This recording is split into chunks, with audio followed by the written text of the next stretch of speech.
Xbox Bloodbath, guys. 3,200 people laid off, 4 studios go independent, and as brutal as that is, I still think that is the best outcome we could hope for. And let me explain to you why. So, Asha Sharma just tweeted a couple of minutes ago. Let's quickly go through it. Let's see what she has to say, and then we'll talk about it. Okay. So this is what she says. We are beginning the most significant restructure in Xbox history. After careful consideration, I've made a difficult decision to reduce our team by approximately 3,200 throughout FY 2027. This will include approximately 1,600 role eliminations today, and in addition, 4 studios will leave Xbox to new management. I recognize that a year long restructure creates additional challenges. Unfortunately, it is not possible to make all necessary blah blah blah. I know this is painful, some more corporate fluff in there. Our business today is not healthy. We are operating at margins that are 3 to 10x lower than comparable platforms and publishing businesses, guys. What does that mean? PlayStation, Nintendo, and Steam are the comparable platforms. We entered Gen 9 with a smaller install base and a higher cost structure.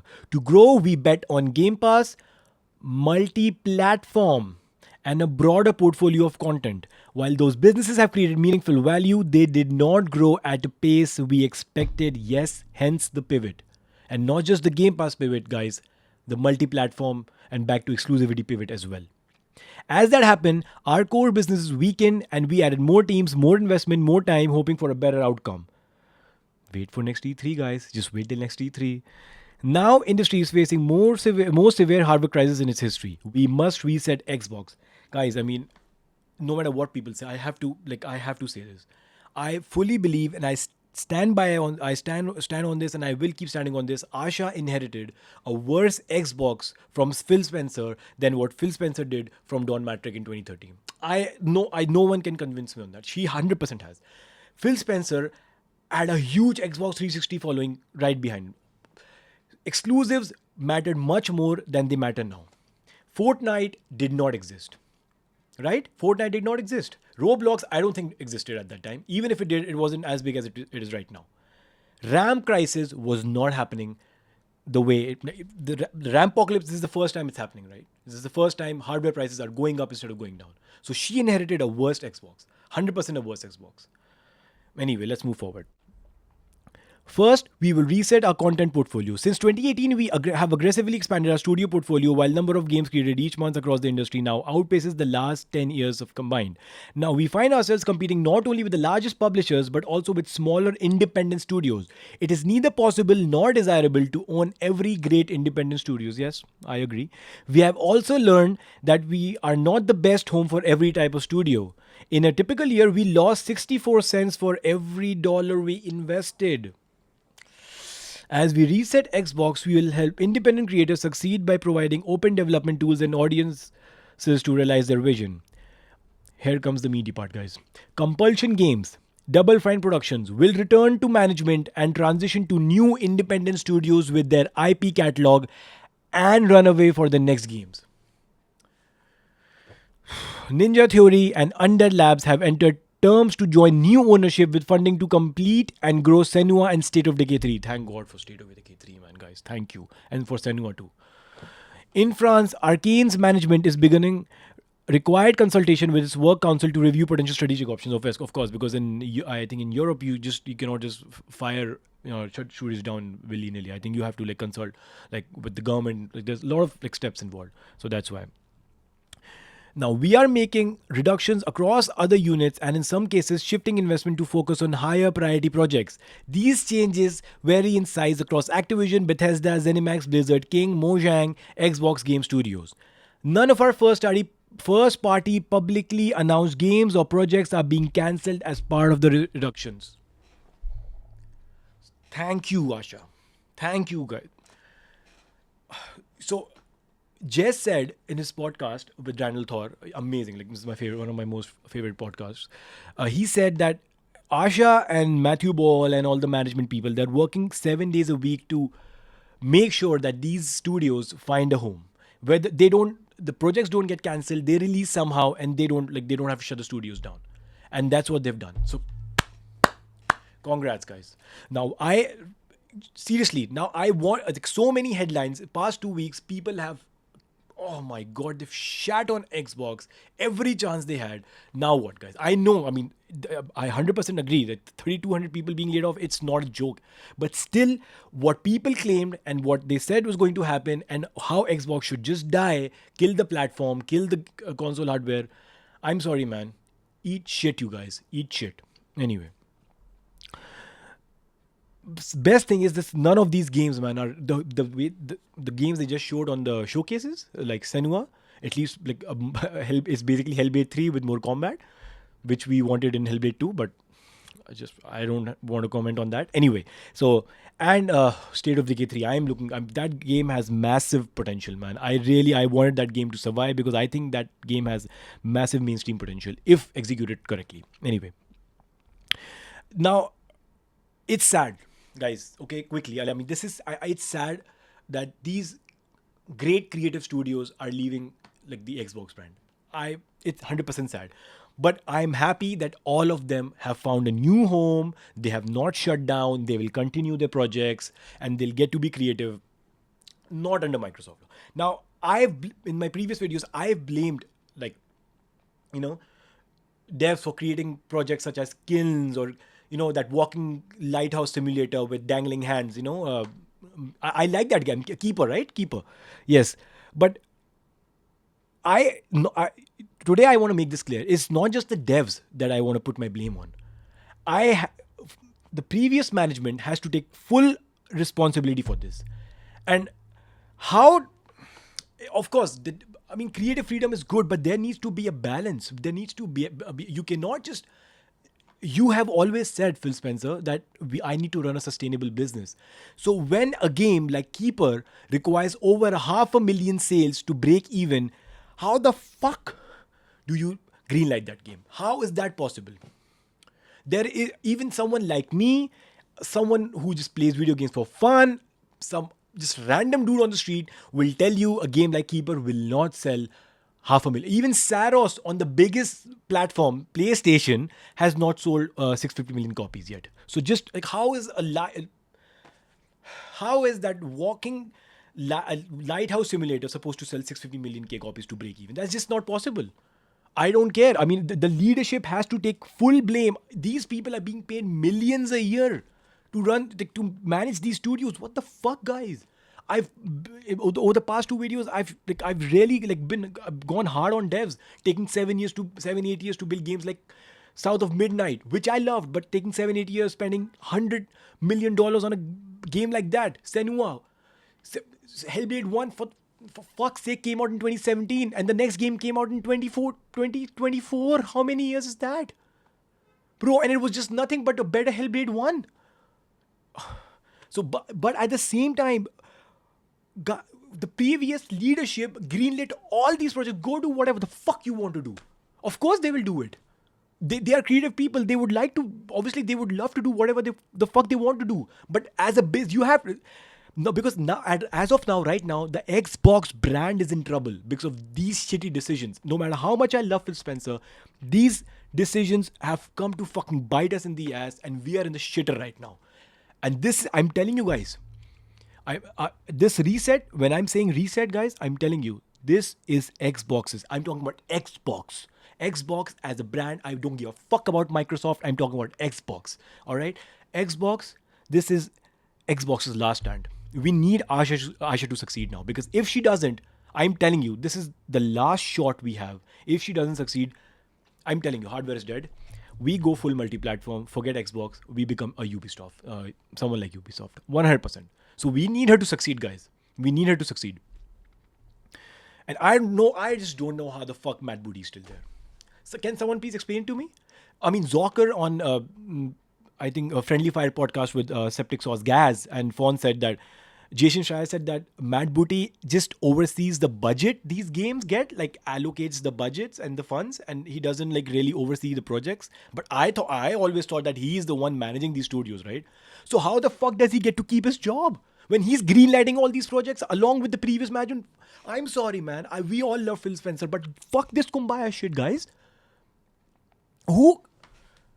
there's a balance that needs to be struck. Of course, every game should not be a full AAA banger, $300 million budget game. We need diversity. I understand that, but there needs to be a balance. You cannot tell all the studios in your portfolio, go do whatever the fuck you want to do, spend whatever the fuck amount of money you want to. Take 8 years to get a game out like Keeper or Kill. Go ahead, just fund, just feed Game Pass.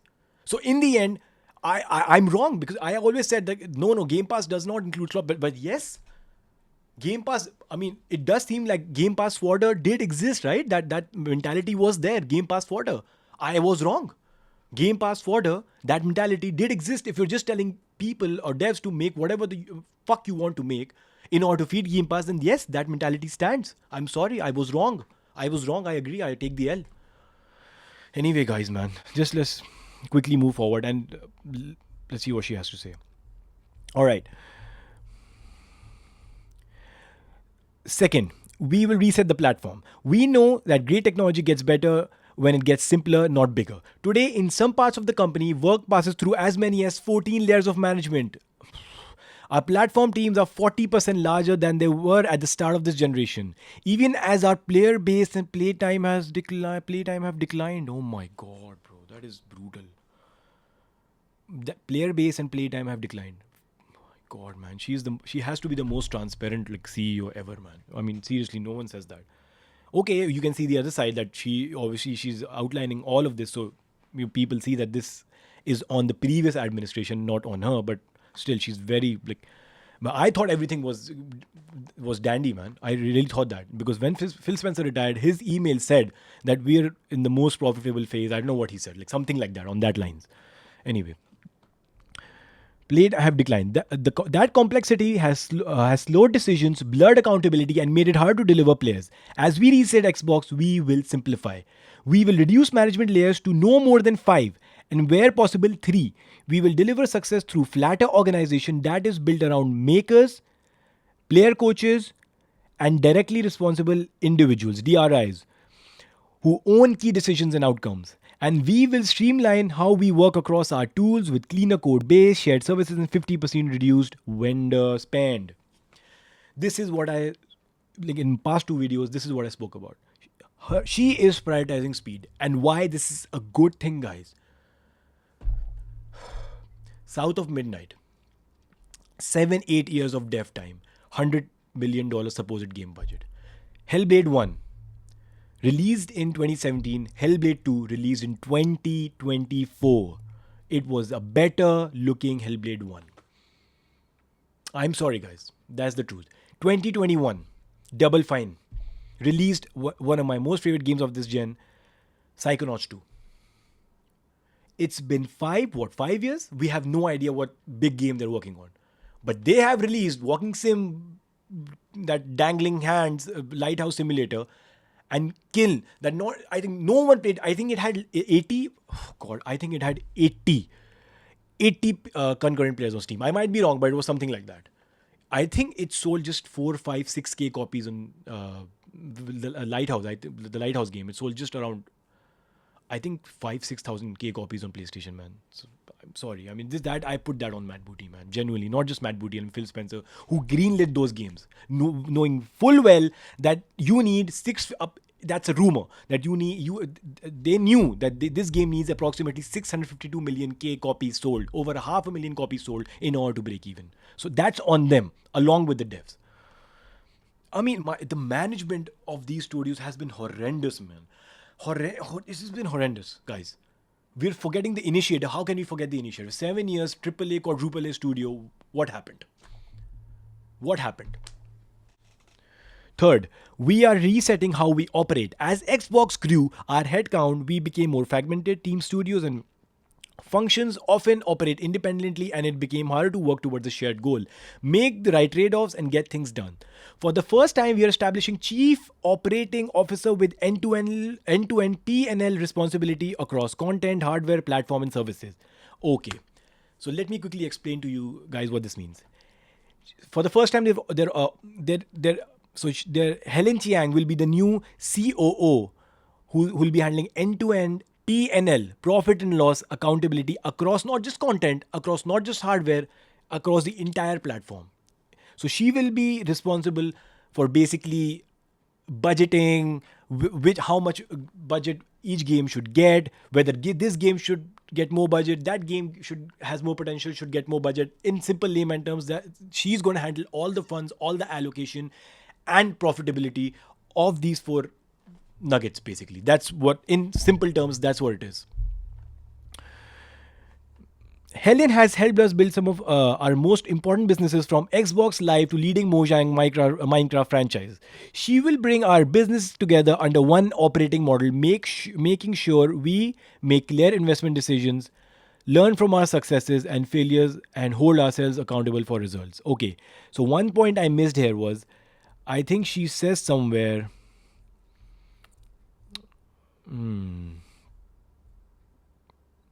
Somewhere I think she says somewhere here that, Minecraft franchise, Minecraft and King, basically, Mojang and King will report directly to her. So those are the breadwinner guys. Those are the biggest, you know.